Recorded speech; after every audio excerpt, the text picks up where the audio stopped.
Hello kabarangay! Mama L here! Namiss mo ba ang kwento natin kanina sa radyo nobela? Huwag ka na malungkot dahil ang istorya na hindi mo napakinggan sa radyo ay meron dito sa Barangay LS 91.1 Podcast. I-follow mo na ang aming podcast at huwag mo na rin kalimutang i-follow ang aming Facebook, Twitter, Instagram, TikTok at mag-subscribe sa aming YouTube channel. At syempre, araw-arawin pa rin ang pakikinig sa Barangay LS 91.1 forever! Barangay 91.1 Radyo Nobela. Radyo Nobela. Ang drama ng buhay, ang drama ng barangay. Radyo Nobela. Radyo Nobela. Radyo Nobela.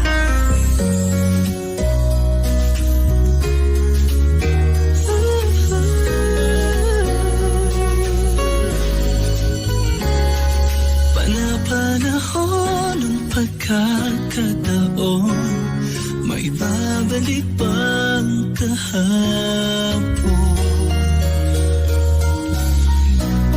Barangay LS 91.1 forever. Oy, eksakto alas 9 mga kabarangay ha. On time tayo today. Ayan at syempre, last day sa ating linggong ito or sa first week. Tama ba ako? Sa first week ng June. So last day muna tayo today and sa Lunes ulit natin sisimulan ng panibagong kwento, no? Pero ngayon, syempre, hindi ko kayo bibitinin. Kasi isang panibagong araw, isang panibagong istorya naman ang pagsasama-samahin natin sa ating paboritong programang Radyo Nobela. Kasama niyo po ang inyong mahal na mama ngayong araw ng Biyernes, June 7, 2024. Aba, dito pa rin siyempre sa Barangay LS 91.1 forever. Radyo Nobela. Radyo Nobela.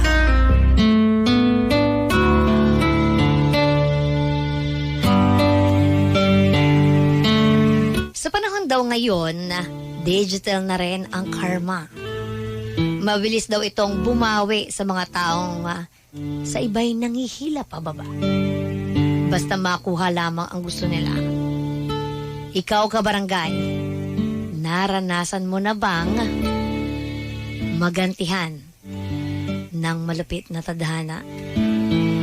Sabay-sabay po nating tunghayan ang ating tampok na istorya ngayong pinamagatang Karma ni Bes. Kasama ang ating kabarangay at ang ating letter sender na si Frances dito sa ating programang Radyo Nobela. Radyo Nobela. Radyo Nobela. Dear Mama L, isang magandang araw po sa inyong lahat at sa lahat ng mga nakikinig ngayon sa inyong programa. Tawagin niyo na lamang po akong Frances. 21 years old na po ako ngayon o 21 years old pa lang po ako noon at fresh graduate ng marketing sa isang state university. Ilang linggo po pagkatapos kong makagraduate ay sinubukan kong mag-apply sa isang marketing firm. Maganda naman po ang naging resulta ng interview ko at natanggap ako agad sa trabahong in-applyan ko. Yun nga lang po, kailangan kong lumipat noon ng Maynila kaya naghanap ako ng isang maliit na apartment. Mama L, nag-iisang anak po ako ng aking mga magulang. Tapos babae pa, kaya naman ganun na lang sila kahigpit at kabantay sarado. Noong lumipat nga po ako sa Taguig ay yun ang unang beses na namuhay ako ng malayo sa aking pamilya. At aaminin ko po, overwhelmed po ako noon dahil sa first job ko yon at nasa malayo pang lugar. Pero hindi po pala madali na malayo ka sa mga magulang mo, lalo pat kung nasanay kang palagi silang kasama. Sa unang linggo ko nga po doon sa Maynila ay miss na miss ko na talaga ang parents ko at ang buhay na kinalakihan ko. At dahil mag-isa lang po ako, nakaranas po ako ng matinding homesick. At dito po, magsisimula ang aking kwento.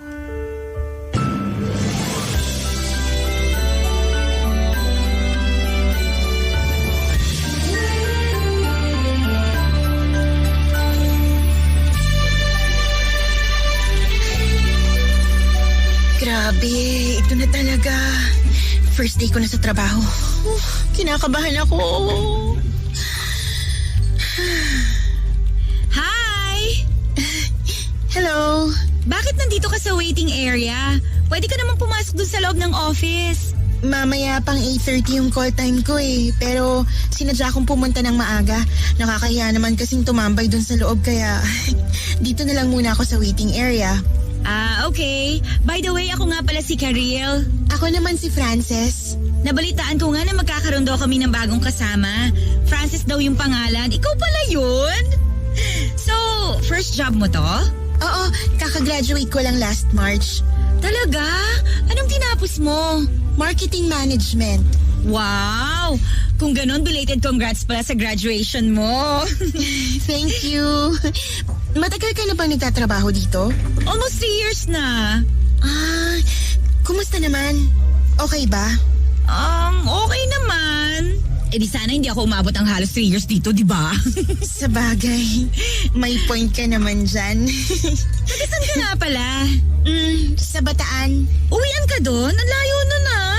Hindi. Ang ibig ko sabihin, taga Bataan talaga ako, pero nangungupahan ako ngayon sa Taguig. Okay. Grabe naman yun kung sa Bataan ka umuwi araw-araw. Ano yung tinutuluyan mo dito? Dorm? Apartment. Mag-isa ka lang doon? Oo, nakakatakot nga eh. First time ko to na malayo sa pamilya. Medyo nag-a-adjust pa ako. Basta huwag mo kakalimutang ilak yung pintuan mo lagi ha. Ibang-iba rito sa Manila kumpara sa probinsya. Maraming halangang bituka rito. Oo nga eh. Eh ikaw, taga saan ka? Sa Quezon City. Mag-isa ka lang din? Ay hindi. Kasama ko yung family ko sa bahay. Buong angkan kasi namin, taga rito talaga sa Manila kaya sama-sama kami. Buti ka pa. Kasama mong pamilya mo sa bahay. Ako naman, madalas talagang nalulungkot kasi mag-isa lang ako lagi sa apartment. Kapag nalulungkot ka, pwede mo naman akong tawagan. Lalabas tayo tapos igagala kita rito sa Manila. Hoy, seryoso? Oo naman! So, paano? Kung trip mo, friends na tayo. Sige, ayos. O eto, lagay mo yung number mo rito sa cellphone ko. Hanapan kita sa Facebook tapos magsisend ako ng friend request ha. Sige, i-accept ko yung request mo. I-save mo rin yung number mo dito sa phone ko para ite-text kita pag nasa mood akong lumabas. Sige, dadaling kita sa mga paborito kong kainan. Talaga?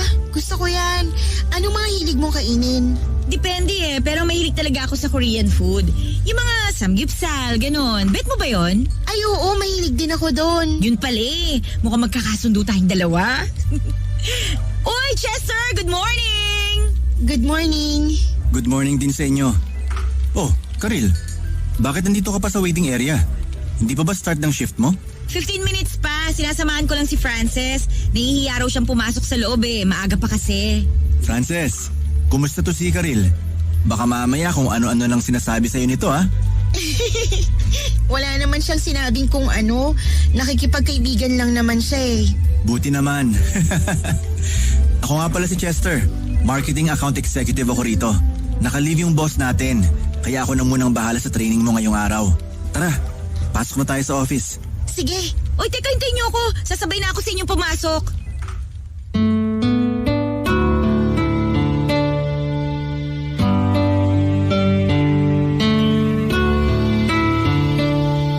Mama El, si Karil po ang unang katrabaho ko na naging kaibigan ko.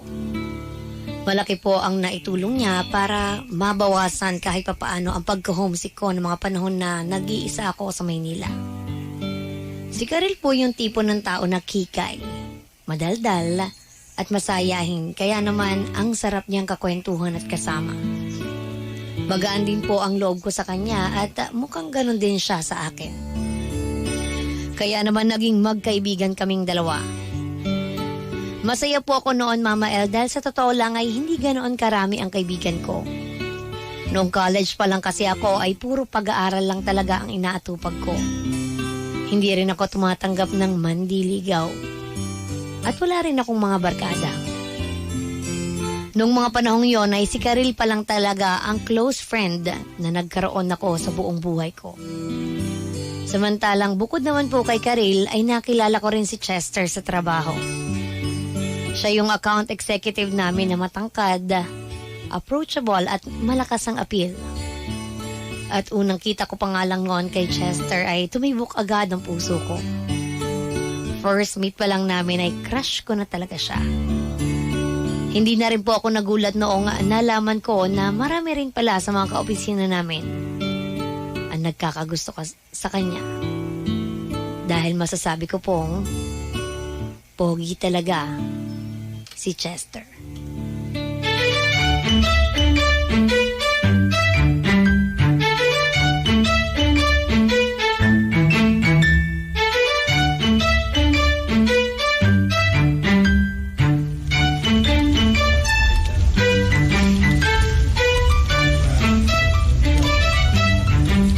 Francis, bilis ng panahon, no? Kalain mo yun, 1 buwan na agad yung nakalipas mula nung first day mo dito. Ay, oo nga pala, no? Ibig sabihin, first month din pala natin as friends. Kumusta naman? Ano masasabi mo sa experience mo dito sa opisina? Ayos naman. Lagi mo naman akong tinutulungan kapag may kailangan ako. Kaya hindi ako nahihirapan. Naku, wala yun! Para saan pa naging magkaibigan tayo, di ba? Eh yung love life mo naman, kumusta? May nakilala ka na bang special someone dito sa Manila? Counted ka ba doon? Special ka naman sa akin eh. Baliw ka talaga. Siyempre hindi ako kasama. Parang tongo to. Ang ibig kong sabihin, may natitipuhan ka ba? Or may nanliligaw na sa'yo? Nanliligaw? Wala. Pero natitipuhan? Meron. Aba. Sino yan? Share naman dyan. Wala, secret. Hoy, anong secret? Walang ganyan sa ating dalawa, no? Basta secret nga. Total, crush lang naman eh. Simpleng paghanga lang naman yun. Saan ba nagsisimula yung pag-ibig? Di ba sa crush? Sige na, sabihin mo na sa akin kung sino. Nahihiya kasi ako eh. Kilala ko ba yan? Nandito ba siya sa office? Oo. Teka ha? Huwag mo nang intindihin. Ay, wait. Si Chester ba? Huwag kang maingay. Baka may makarinig. Ay, sorry. Pero si Chester nga. Oo. Nice! Pumapag-ibig ka na, ha? Tuka mo, pag-ibig agad. Kakasabi ko lang na crush ko lang naman siya eh. Ay, naku, ganun rin yun. Diyan magsisimula yan sa crush. Tapos niyan, pag-ibig na yan. Ewan ko sa'yo. So, ano naman nagustuhan mo kay Chester? Hindi ko rin alam. Basta, parang ang gaan niya kausap eh. Tsaka, mabait siya, diba? Oo naman. In fairness, mabait nga talaga yan si Chester. Tsaka cute din siya, no? Oo nga. Cute din naman talaga siya. Eh, kumusta naman kayong dalawa ngayon? Nasa talking stage na ba kayo? Ang OA naman ng talking stage agad. Hindi nga kami nag-uusap eh. Minsan lang dito sa office, kumustahan lang. Ay, naku, ako sa'yo, mag-send ka ng friend request kay Chester sa Facebook. Tapos, kapag nag-confirm na siya, mag-chat ka kagad sa kanya. Hindi ba weird yun? Paano naging weird yun? Nako, sa panahon ngayon, pwede na rin namang mag-first move ang mga babae. Oo nga, pero baka magmukha lang kasi akong tanga eh. Hindi ako marunong makipag-usap sa mga lalaki. Wala pa naman kasi akong experience sa ganyan. Eh basta, kausapin mo lang. Pwede mong itanong kung ano yung hobbies niya. O kaya kung ano yung favorite number niya sa electric fan, ganon. Basta huwag ka na magpatumpik-tumpik dyan. Mamaya may mauna pa sa'yo dyan, sige ka. Paanong mauna? Hindi naman sa tinatakot kita, ha? Pero alam mo naman na marami rin yung nagkakagusto kay Chester dito sa office. Baka mamaya magulat ka na lang, may nauna na pala sa'yo at taken na siya. Kung ganon, di bahala na. Peram nga ako ng cellphone mo, may gagawin lang ako. Oh, ito. Ganito ha, magsisend ako ng friend request kay Chester dito sa account mo. I-message mo na lang siya kapag nag-confirm na siya. Ano, okay ba yon? O sige, pero tingin mo okay lang yan? Oo naman, ano ka ba? Wala namang masama sa friend request. Sige sabi mo yan. O yan, friend request sent. Good luck ha! Balitaan mo kapag na-chat mo na si Chester. O sige, salamat.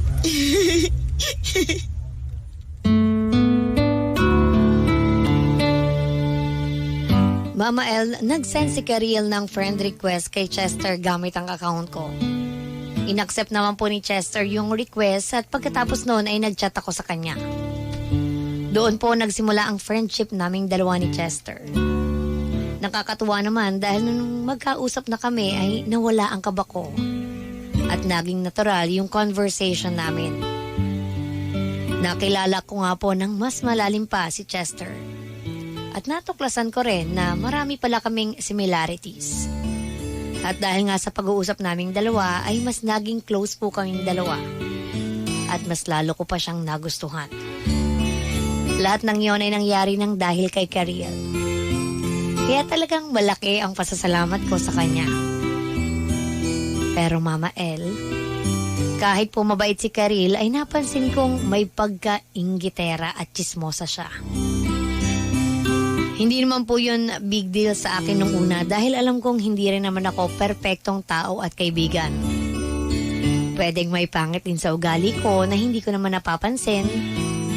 At minsan nga lang, pakiramdam ko ay toxic na ang pagkakaibigan namin ni Karil. Dahil wala po kami ibang pinag-uusapan kundi ang buhay ng ibang tao.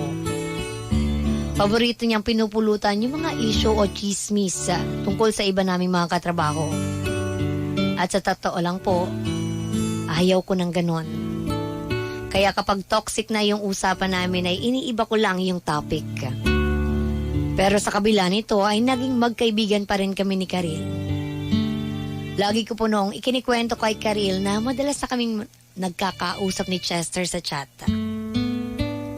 Tiwala naman kasi ako noon sa aming dalawa na yung mga sinasabi ko ay sa kanya lang. Maayos po ang lahat.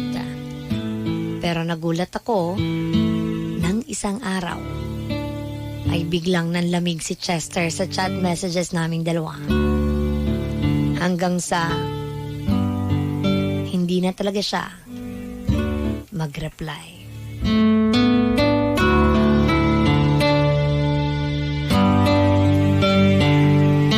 Mama El, noong mga panahong yon ay bigla na lang nanlamig si Chester sa chat messages naming dalawa. Hanggang sa tuluyan na nga po siyang hindi nag-reply sa mga messages ko. Ayaw ko naman pong magmukhang desperada, kaya nung hindi na siya nagparamdam, ay hindi na po ako nangulit pa.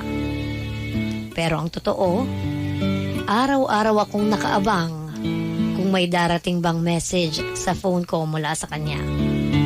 Nakakapagtaka lang po Mama El kasi pinapansin pa rin naman ako ni Chester sa opisina. Pero dahil lang sa mga trabaho ang pag-uusapan namin. Nawala rin yung pagiging makulit at palabiro niya sa akin. Hindi man niya sabihin, hindi naman po ako manhid at nararamdaman kong iniiwasan niya na ako noon. Pilit ko pong inaalala kung may nasabi ba o nagawa ba akong mali para magalit o magtampo si Chester.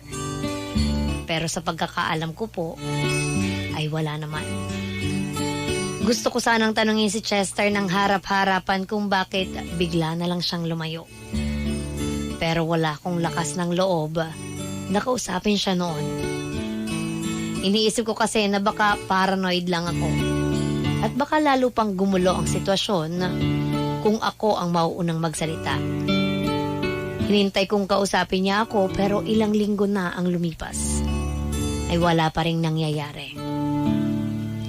Ikinuwento ko nga po kay Karil ang magulong relasyon o sitwasyon namin ni Chester. Pero tumango at nanahimik lang siya. Inisip ko lang noon na baka ayaw niyang pag-usapan ng mga personal kong problema. O baka wala siyang maitutulong kaya pinili na lang niya na hindi magsalita. At mula po noon, ay hindi ko na ulit binanggit kay Karil ang problema ko tungkol kay Chester. Pero Mama El, nagulat na lang po ako ng isang araw nang may babalitaan ako kay Karil.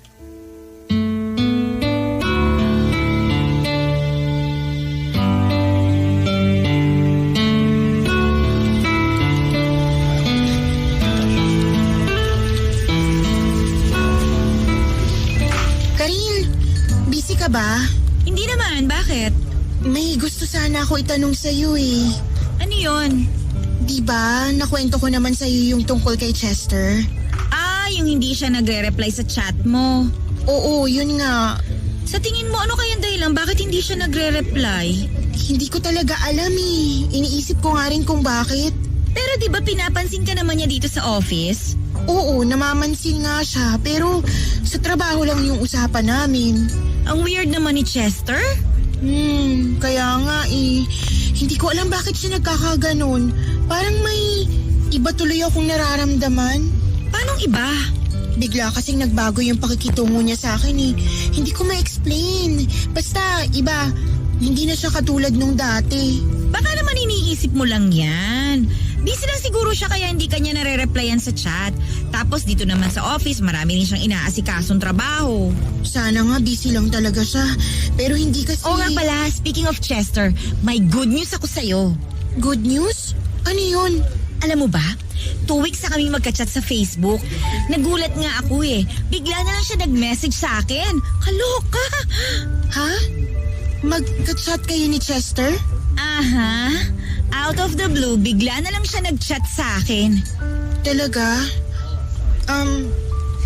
May nabanggit ba siya sa'yo kung bakit hindi na niya ako pinapansin? Wala naman. Nung first week, puro kwentuhan lang kami. Kaso, nitong mga nakaraan ako, ewan ko ha, parang nanliligaw na siya sa akin. Nanliligaw? Oo, hindi nga ako makapaniwala eh. Hinayaan mo siyang manligaw sa'yo? Well, hindi naman sa hinayaan. Kasi wala naman ako sinabi na ligawan niya ako. Kaso inaya niya ako makipag-date, kaya ayun, pumayag ako. Okay. Oh, teka, bakit parang namutla ka dyan? Okay ka lang ba? Okay lang ako. Uy, galit ka ba sa akin? Hindi naman. Nabigla lang ako sa sinabi mo. Sorry ha. Hindi ko rin naman kasi alam na nagkakaproblema na pala kayo bago pa kami naging close. Ano ka ba? Wala yun. Hindi naman kami ni Chester eh, di ba? Baka lang kasi mamaya, yun pa yung ikasira ng friendship natin. Hindi naman. Nabigla lang talaga ako. Pero wala yun. Ayos lang naman sa akin. Baka nga kayo talaga yung bagay sa isa't isa eh. Sigurado ka ha? Hindi masama loob mo sa akin? Siyempre hindi. Sabi ko naman sa'yo, crush ko lang naman si Chester. Paghanga lang naman yun. Actually, hindi ko na nga siya crush ngayon eh. Lumipas na. Okay, sabi mo yan ha? Ay, ano nga pala itatanong mo sa akin? Ha? Sabi mo sa akin kanina may tatanong ka eh. Wala yun. Nakalimutan ko na rin. Ano nga? Nawala kasi sa isip ko eh. Di bale, kapag naalala ko, itatanong ko sa'yo. Okay, sige. Ay, siya nga pala, Frances. Kung gusto mong sumama sa aming dalawa ni Chester, pwede naman. Sumama? Saan? Kapag lumabas kami. Naku, huwag na. Ayoko naman maging third wheel sa date nyo. Hindi, okay lang yun. Ano ka ba? Sige, sabihan nyo na lang ako kung kailan. Sige, babalitaan kita.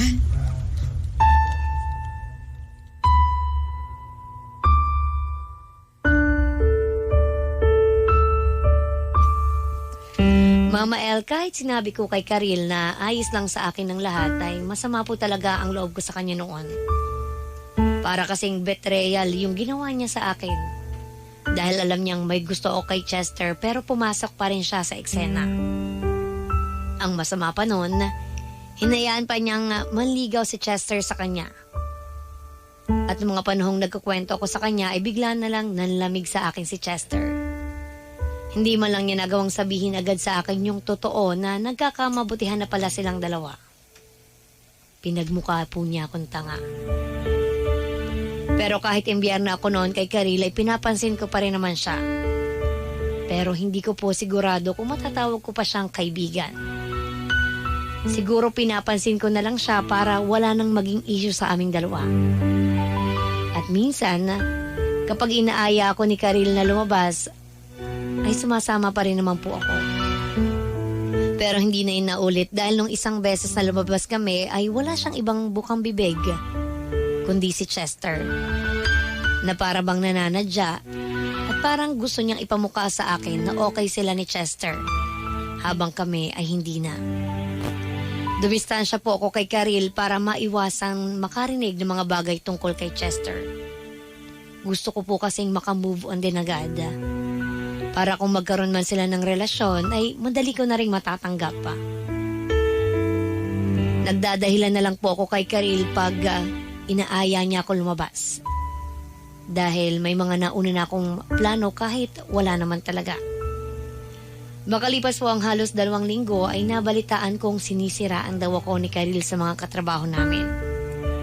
Nahalata na siguro niya na iniiwasan ko na siya at yun ang ginawa niya para makaganti sa akin. Pero nung una ay ayoko pong maniwala na magagawa kong siraan ni Karil. Kasi okay naman ang pakikitungo niya sa akin kapag magkaharap kami. At masasabi ko pong may pinagsamahan pa rin kami kahit papaano. Pero bigla ko na lang naisip na posibleng totoo ang sinisiraan ako ni Karil sa ibang tao. At malaking posibilidad din ito na yon ang dahilan kung bakit bigla akong nilayuan ni Chester.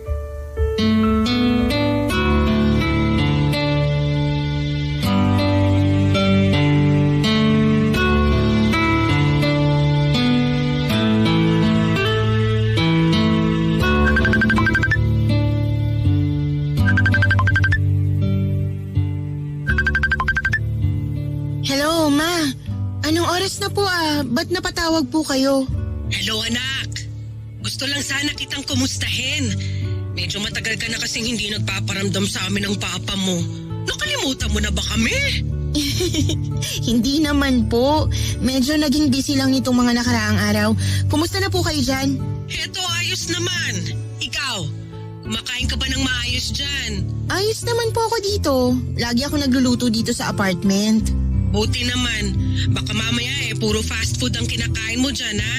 Hindi naman po. Kailan ka pala ulit makakauwi rito? Halos 3 buwan ka nang hindi umuwi, Titingnan ko po ngayong weekend kung makakauwi ako. Babalitaan ko po kayo. O sige. Sabihan mo ako agad, ha? Na makapagluto ako ng paborito mong ulam. Sige po. Yung kaibigan mong si Karil, kumusta naman? Ewan ko dun. Hindi na naman po kami friends. Oh, bakit? Ano nangyari sa inyo? Kasi po, may katrabaho kami na nagugustuhan ko. Chester po ang pangalan niya. Oh, tapos? Bigla na lang ako hindi pinapansin ngayon ni Chester Yun pala, nanliligaw na siya kay Karil. Ganun ba?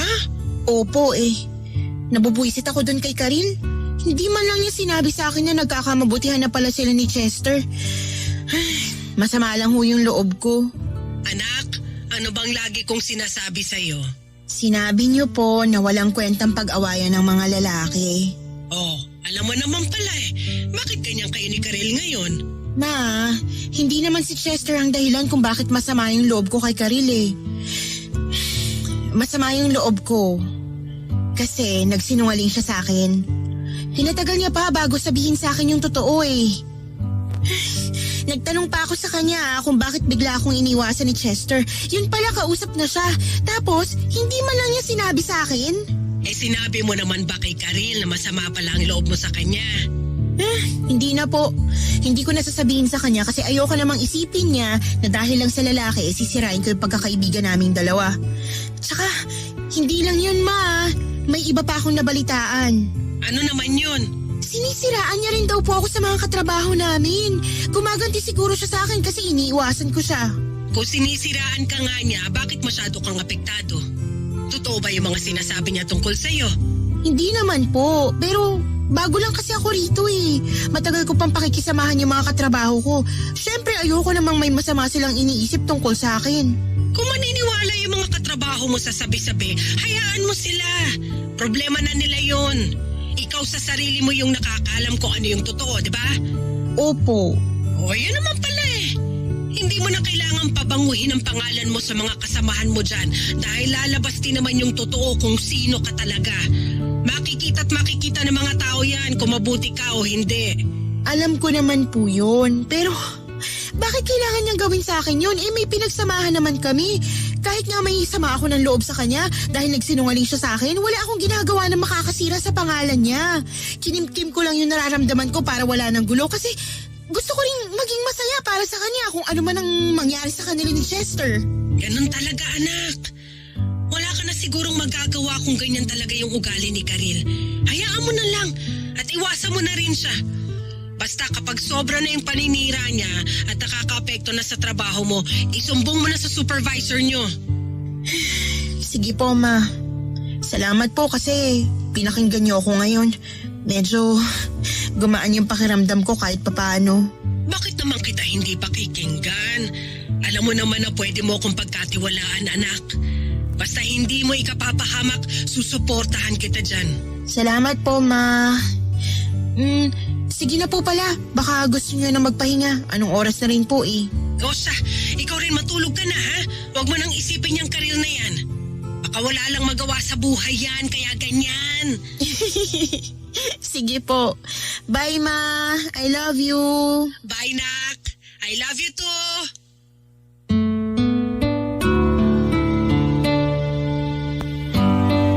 Mama El, dahil po sa ginawa ni Karil na paninira sa akin noon ay iniwasan ko na siya ng tuluyan.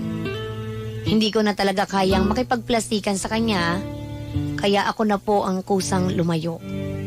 At dahil nga hindi ko na siya sinasamahan ay nagkaroon na si Karil ng mga bagong kaibigan sa opisina. Habang ako naman ay balik sa pagiging mag-isa. Noong mga panahon yun ay nawalan ako ng ganang pumasok sa trabaho.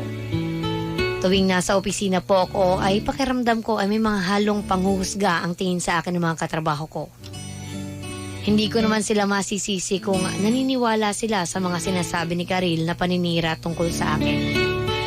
Dahil mas matagal na nila itong kakilala kaysa sa akin.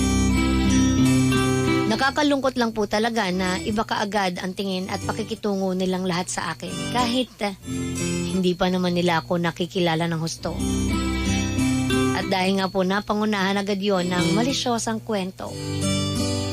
Pero gaya nga ng sabi sa akin ni Mama, alam ko naman kung ano ang totoo kaya hindi ako dapat magpa-apekto sa mga chismis tungkol sa akin. Nag-move on na rin po ako noon kay Chester at pinabayaan ko silang dalawa ni Karil. Inisip ko na lang na baka sila talaga ang para sa isa't isa. At dapat maging masaya na lang ako na nagkatagpo sila. Sabi nga nila, ako na ang naging bigger person sa sitwasyon at nagparaya na lamang sa nangyari. Na kung susubukan ko pa kasing sirain kung anumang relasyon ang meron sila, ay parang pinatunayan ko na lang na tama ang sinasabi ni Karil na masama ang ugali ko. Hindi rin po nagtagal ay may nakilala akong bagong mga kaibigan sa sales department.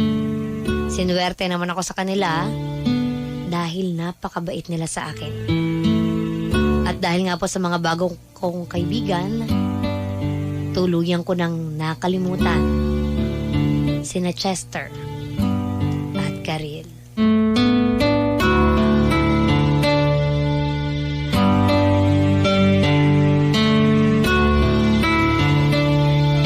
Mama El, masaya po akong kasama ko yung mga bago kong kaibigan sa sales department. Hindi ko sila lagi nakikita sa trabaho dahil nasa itaas ang opisina namin at yung sa kanila po ay nasa baba.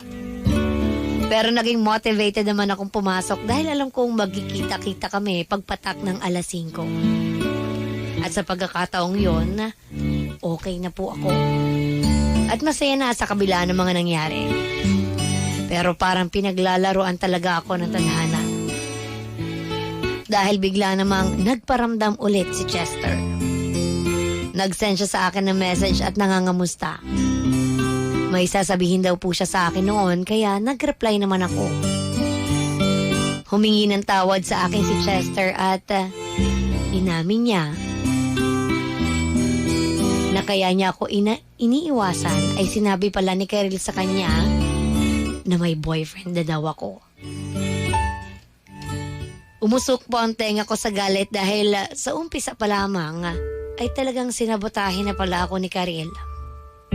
Nagulat na lamang din po ako kasi hindi naman pala talaga nanligaw si Chester sa babaeng yon. Lahat pala ng sinabi nito noon sa akin ay puro kasinungalingan lang para lang layuan ko si Chester. Mahaba po ang naging usapan namin noon at ipinaliwanag niya sa akin ang lahat. At mula noon ay naging magkaibigan muli kami ni Chester.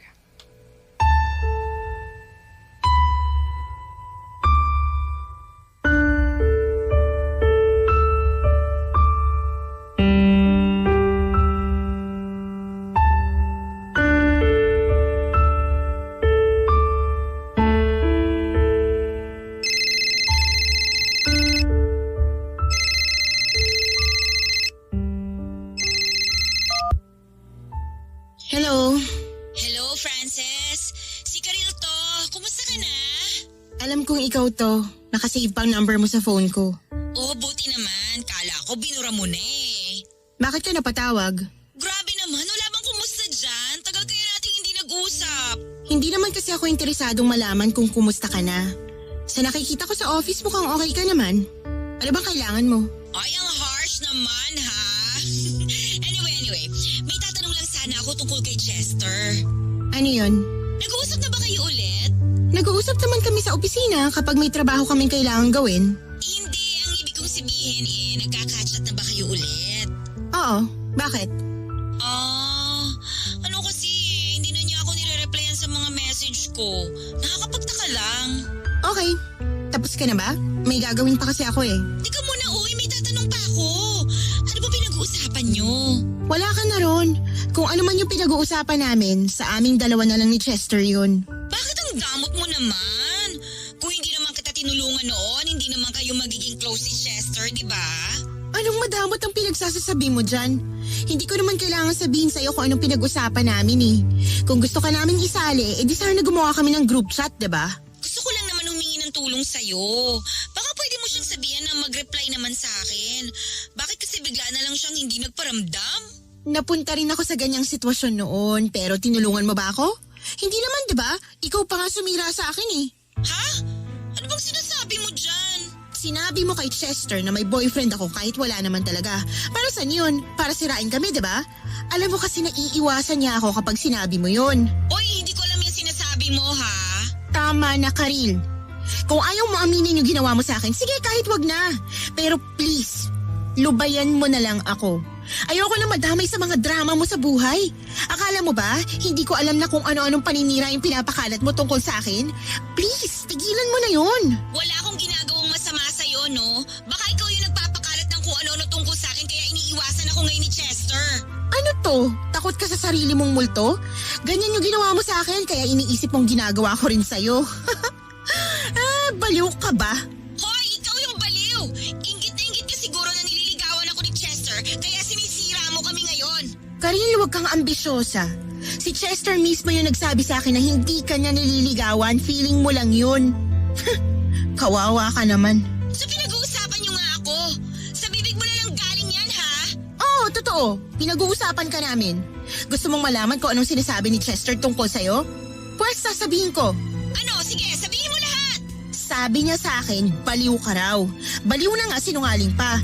Ipinagkakalat mong may relasyon kayo kahit wala naman talaga. Hindi ka ba nahihiya? Wala ka bang delikadesa?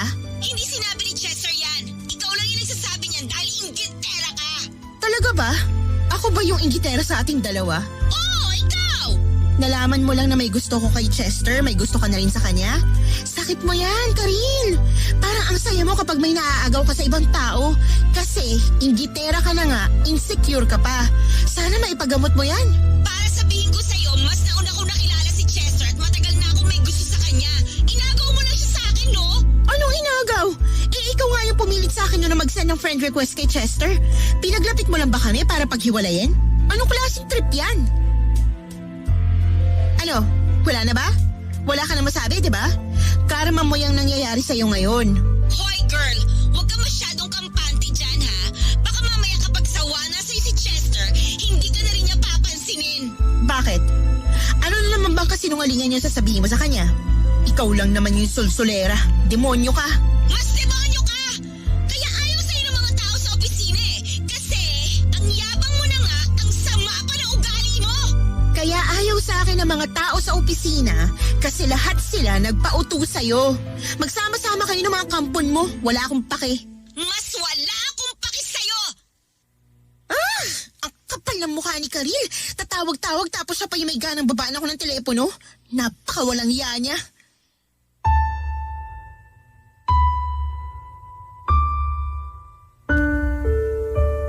Mama El, nilabas ko talaga lahat ng sama ng loob ko kay Karil nung tinawagan niya ako. Total, friendship over na rin naman kami bago pa yun nangyari. At lalo pa nga pong tumindi yung galit niya sa akin, kaya mas lumala pa yung paninira niya sa akin. Ipinagkalat daw niya na inagaw ko raw si Chester sa kanya at ako raw ang nanghimasok at nanira ng relasyon nila. Pagod na po ako sa lahat ng pakulo ni Karil noon, kaya gusto ko na lang sanang mag-resign. Sinubukan ko rin pong magpalipat sa kabilang department para makasama ko yung mga kaibigan ko, pero walang bakanteng posisyon ng mga panahong yon. Gusto ko pong talagang umalis, pero pinigilan ako ni Chester. Bukod daw kasi sa mamimiss niya ako, ay parang hinahayaan ko ring manalo si Karil kung ako ang aalis. Lalo pa kaming naging close ni Chester kahit pilit kaming sinisira noon ni Karil, ay mas lalo pa kaming naging malapit sa isa't isa. Hanggang sa isang araw, Mama El, inaya po ako ni Chester na makipag-date sa kanya.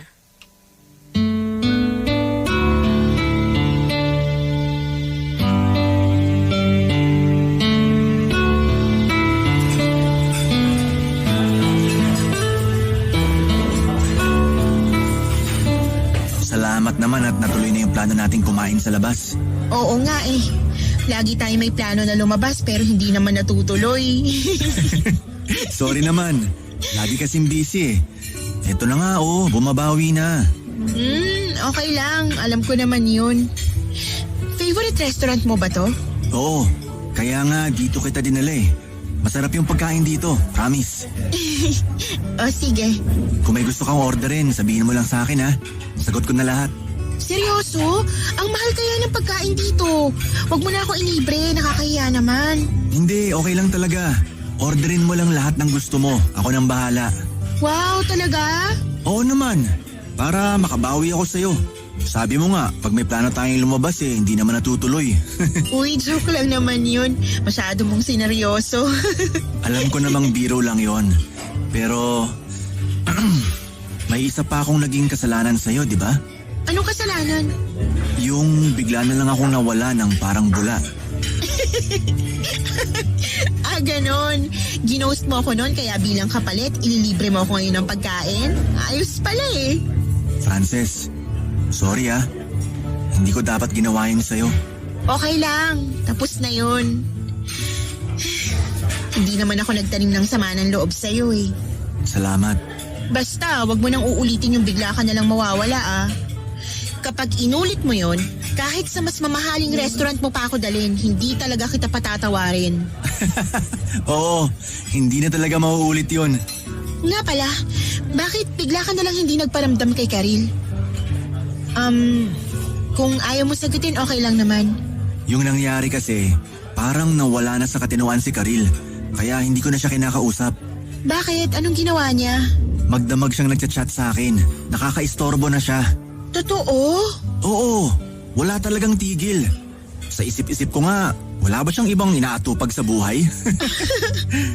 Grabe naman. Magagalit pa yun kapag late ako nag-reply sa kanya. Sobrang demanding. Daig pa nanay ko eh. Parang ewan naman pala tong si Karil. Tsaka sa atin na lang to Pero hinaharas na niya ako eh. Sobra na talaga. Kaya hindi ko na mapalampas. Ha? Anong ginawa niya sa'yo? Sinundan niya ako sa CR. Tapos? Gusto niya akong halikan nun, kaso ayaw ko. Pinilit ko na lang siyang lumabas ng comfort room bago pa may makakita sa kanya dun. Grabe naman yun. Bakit hindi mo sinumbong sa HR yung ginawa niya sa'yo? Hindi tama yun. Nako, hindi na. Magulo pa kasi yung proseso kapag umabot pa sa HR yan. Pero dapat maparusahan siya sa ginawa niya. Dapat nga. Kaso anong laban ko? Wala naman akong pruweba na sinundan niya ako sa loob ng CR kasi wala namang CCTV doon. Baka kung ano pang sabihin niya sa HR at ako pa yung mabaliktad. Alam mo naman kung gaano katindi magsinungaling si Karil, di ba? Oo nga. Grabe. Sorry, Chester. Ayos lang ako. Wala naman siyang nagawa sa akin eh. Pero mula nun, talagang hindi ko na siya kinibo. Tumawag nga sa akin si Karil nung nakaraan eh. Oh? Anong sabi? Pinipilit ako magkwento kung ano raw yung mga pinag-uusapan natin sa chat. Sabi ko, wala na siyang pakialam dun. Pasensya ka na ha. Hindi ko na siya kinakausap kaya ikaw naman yung inaabala niya ngayon. Naku, okay lang. Hindi nga siya umubra sa akin eh. Bandang huli, pinatayan na lang ako ng telepono. Talaga? Ayos pala eh. Sigurado ka bang ayos ka lang? Nag-aalala ako sa sinabi mo sa akin. Huwag mo akong intindihin. Ayos lang talaga ako. Kapag inulit niya pa yon, isusumbong ko agad sa'yo. Total, wala palang binatbat sa'yo si Karil eh. O sige, sabi mo yan ah.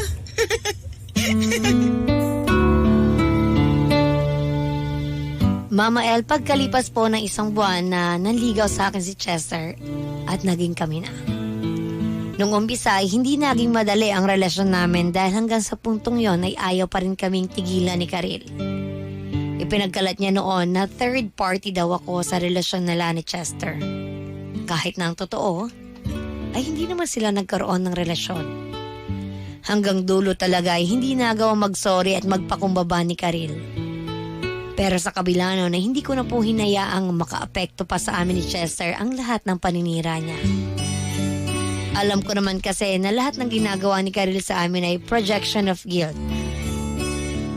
At sa madaling salita, isinisisi niya sa amin lahat ng ginagawa niya para lang pabunguhin ang pangalan niya. Napagod lang po ako na hayaan si Karil at ang lahat ng mga naniniwala sa kanya. Para po sa akin ay mas okay na maging masamang tao ako sa kwento ng iba dahil alam kong mabait naman ako sa totoong buhay. Araw-araw mo na mahimbing ang tulog ko dahil alam ko sa sarili ko na wala akong ginagawang masama at hindi ako hinahabol ng karma. At speaking of karma, hindi rin naman nagtagal ay lumabas din ang totoong kulay ni Karil sa mata ng ibang tao. Naging involved kasi siya sa isa naming katrabaho na may asawa pala. Kaya sinugad siya nung asawa sa opisina at doon siya mismo ipinahiya. Naisip ko tuloy ngayon na lahat ng ginawa niya sa akin noon ay bumabalik lang din sa kanya. Sinira niya ako noon kay Chester kaya iniwasan siya nito. Tapos nung ipagkalat niyang nanira daw ako ng relasyon ay siya naman ngayon ang nabuking na may pamilyado na ang karelasyon niya. Nakakatawang isipin lang po pero mukhang totoo talaga ang karma. Sabi nga nila, time is the ultimate truth teller. Kaya hinayaan ko na lang na lumipas ang panahon at makita ng mga katrabaho ko na puro kasinungalingan lamang ang sinabi sa kanila ni Karil tungkol sa akin. At sa katagalan nga po, nakuha ko rin na yung tiwala ng mga katrabaho ko at yung iba pa nga ay nagsorry pa sa akin. Hindi ko na po idedetalye pa ang nangyari kay Karil nung sinugod siya sa opisina. Sabihin na lang natin na eskandalo talaga lahat ang nangyari. At nasira ang pangalan niya, hindi lang sa mga katrabaho kundi pati na rin sa mga boss namin. Matapos po ang ilang buwan ay nag-resign na rin si Karil. May usap-usapang nasibak daw talaga siya sa trabaho pero hindi ko na inusisa ang kung totoo ba yon. Natuto na po ako na hindi maganda ang kinahihinatnan kapag intermitida ka sa buhay ng iba. Ngayon po ay masaya na kami ni Chester at tahimik ang aming buhay. At makalipas po ang isang taon ay pareho kaming na-promote sa trabaho at naging maayos naman ang lahat sa aspeto ng aming career at sa aming relasyon. Naisama ko na nga rin po pala si Chester. At naipakilala ko na rin sa nanay at tatay ko. Mama El, maraming salamat po sa pagbabahagi ng kwento ko ngayong araw na ito. Sana po ay may napulot na aral at inspirasyon ng ating mga kabarangay. Muli ako po ang inyong forever kapuso at kabarangay, Frances. Radyo Nobela. Radyo Nobela.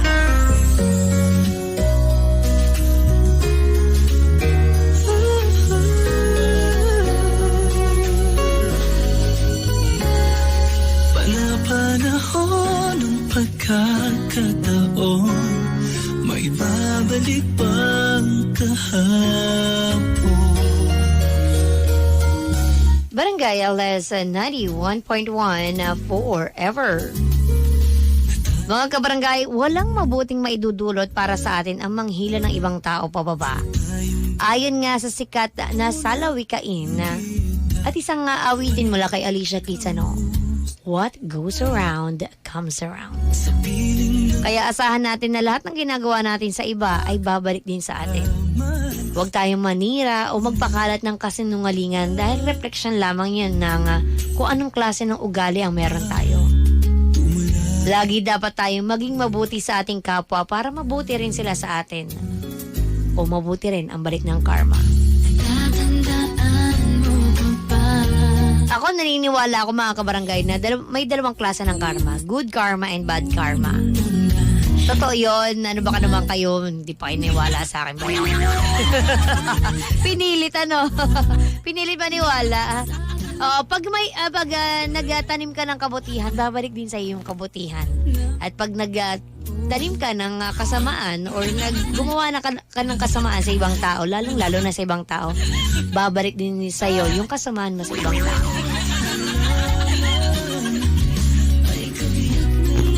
Minsan ang tawag doon sa mga taong naninirang puri ay ay mga marites din. Hindi minsan pala kadalasan yung mga tipong mga marites ng buhay mo na parang kilala ka ng buong buhay mo na kung makapagsabi ng kung ano masasama tungkol sa iyo, daig pa ng kasama mo 24/7 sa bahay. Nakakaloka. Pero hindi na kasi natin maiiwasan yung mga ganyang gawain, kabarangay. Lalong-lalo na kung may tukso ka ng iyong kapitbahay. Pero hanggat maaari nga mga kabarangay, mga kapuso, kung kaya po nating iwasan yung paninirang puri at yung pag-sausaw natin sa buhay ng ibang tao, iwasan po natin kasi hindi natin alam kung ano yung maaaring ibalik sa atin ng universe. Hindi ng Diyos o hindi na universe mismo magbabalik sa atin ng kagandahan o kasamaan na ginagawa natin sa mundong ito. Kaya nga ikaw sinasabihan kita, ikaw na nakikinig sa akin ngayon, tumatanda kang pataas, hindi pa orong. Oo, hanggat kaya mong maging mabuting tao habang tumatanda ka, pagbutihan mo na. Huwag mo nang dagdagan yung kasalanan mo. Huwag mo nang dagdagan yung kasamaan na ugali mo. Kasi malapit ka na sa finish line, te. Diba? Yun lang din naman yung habang nabubuhay tayo, tumatanda tayo, magbaon tayo ng mga magagandang alaala at mabubuting gawain. Ayan, i-move mo yung lips mo, pero sana sa kabutihan naman yung sinasabi mo. Diba?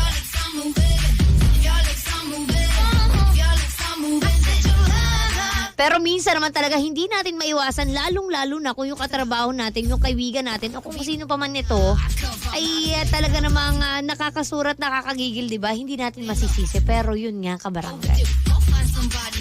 Hanggat maiwasan, iwasan mo.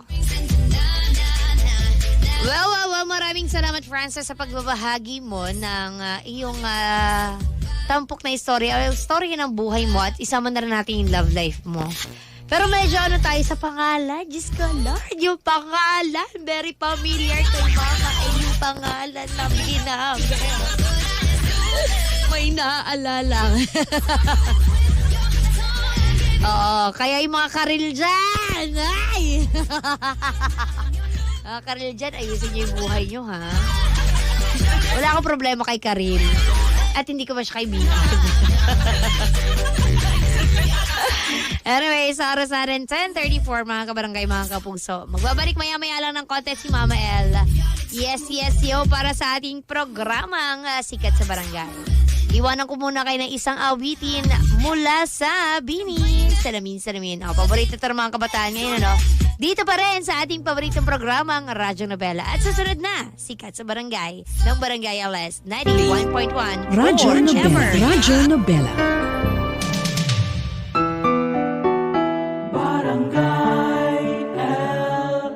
91.1 Forever. Hello kabarangay! Mama L here. Namiss mo ba ang kwento natin kanina sa Radyo Nobela? Huwag ka na malungkot dahil ang istorya na hindi mo napakinggan sa radyo ay meron dito sa Barangay LS 91.1 Podcast. I-follow mo na ang aming podcast at huwag mo na rin kalimutang i-follow ang aming Facebook, Twitter, Instagram, TikTok at mag-subscribe sa aming YouTube channel. At syempre,